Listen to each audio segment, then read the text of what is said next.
Welcome to This Explainer. We've all wondered what really makes one team absolutely crush it, while another just completely falls apart. Today, we're unpacking the fascinating hidden mechanics of group performance. We're going to discover the underlying structure and the really powerful psychological forces at play whenever we try to work together. We've all been part of groups, right? Work, school, our local communities. But today, we're zeroing in on a critical question. Why do some teams soar to these incredible heights while others literally crash and burn? Because, and this is key, just throwing a bunch of smart people together in a room, that's the bare minimum. It absolutely does not guarantee success. There's an entire hidden architecture to collaboration. So, here's our roadmap for today. We'll start with groups versus teams, look at the drivers of effective teamwork, walk through the 5 stages of teams, and finally, wrap up with navigating group pitfalls, those tricky psychological traps we absolutely have to avoid. All right, let's jump straight into Section 1, Groups versus Teams. What actually separates a mere gathering of individuals from a true, cohesive powerhouse? It is so easy to confuse a group with a team, but trust me, the stakes are completely different. Think about it.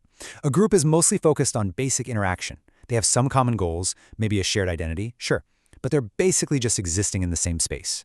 A team, on the other hand, the bar is way higher. We're talking shared, strictly unified goals and deep, deep mutual accountability. They don't just work side by side, they actively work for each other. And why should you care? Well, when you actually make that leap from a loose group to a highly structured team, the organizational ROI is massive. You're looking at skyrocketing performance and remarkably high employee satisfaction, like people actually enjoy doing their jobs. And it's not just about good vibes. This directly leads to hard cost reductions and insanely high quality decisions. True teams just produce superior, far more efficient outcomes, plain and simple. Which brings us to Section 2, Drivers of Effective Teamwork. Let's pop the hood and see what specific mechanics actually drive this kind of success. Building a winning team is kind of like following a really strict recipe. First, you need the deeply human elements, right? Genuine cooperation, rock-solid trust, and proper training. But actually, scratch that. You also absolutely need firm structural elements too. That means crystal clear goals, strong leadership to steer the ship, ongoing evaluation, a shared sense of urgency to keep the momentum going, plus established rules and meaningful rewards. Leave just one of these ingredients out, the whole collaborative structure can just start to crumble. Now, the entire point of mixing all those ingredients together is to achieve one powerful thing: synergy. This is when the combined, cooperative effort of a team produces an outcome that is way greater than the sum of its individual parts. It's that magical business equation where 1 + 1 suddenly equals 3. Synergy is exactly where those shared goals and mutual accountability finally unlock that next-level performance.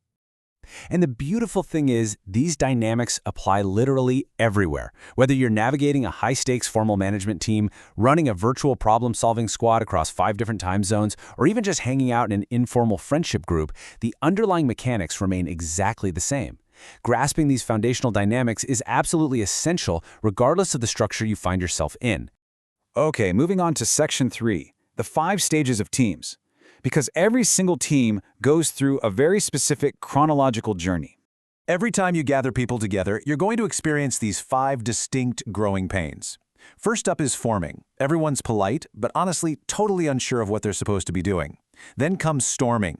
This is the inevitable conflict where personalities clash and, everyone usually wants to pull their hair out. But if you survive that, you hit norming, where rules get established and the dust finally settles. Then you reach the holy grail, performing, where that incredible synergy actually kicks in. And lastly, adjourning, when the task is totally wrapped up. You literally cannot skip these steps, you just have to manage your way through them. Finally, we arrive at Section 4, Navigating Group Pitfalls. Because this developmental journey is definitely not without its dangers, let's look at the severe psychological traps that constantly threaten group dynamics. Welcome to the dark side of collaboration. These are the pitfalls that can completely derail your progress. We're talking about things like status differences that silently crush input from your junior members, or restrictive norms that just totally suffocate out-of-the-box creativity.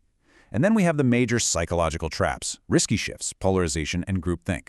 Left unchecked, these traps will stifle your group's potential and lead to some seriously disastrous decisions. Let's take a closer look at 3 of the most fascinating ones. So, have you ever been in a meeting where the group suddenly agrees to a wildly dangerous plan that literally no single person would ever attempt on their own? Well, that is called a risky shift. It happens because group dynamics provide this weird sense of shared, diluted responsibility. When the blame is spread out across the room, it encourages much riskier decisions than any individual would ever feel comfortable making solo. Similarly, we have polarization. This kicks in when group discussions basically become a giant echo chamber. Say a group leans just slightly toward a particular viewpoint. Well, discussing it together usually amplifies that leaning. It pushes the entire room into far more extreme, uncompromising positions than any of them originally held. In a modern business context, this is incredibly dangerous. It leads to catastrophic miscalculations simply because nobody feels comfortable bringing up the moderate, safe, or nuanced route. And then there's perhaps the most dangerous trap of the whole shebang: groupthink. Groupthink is what happens when the desire to maintain group harmony, peace, and conformity completely overrides the actual critical evaluation of ideas. People get so terrified of rocking the boat that they just nod along the terrible ideas. And honestly, that's the ultimate tragic irony of groupthink.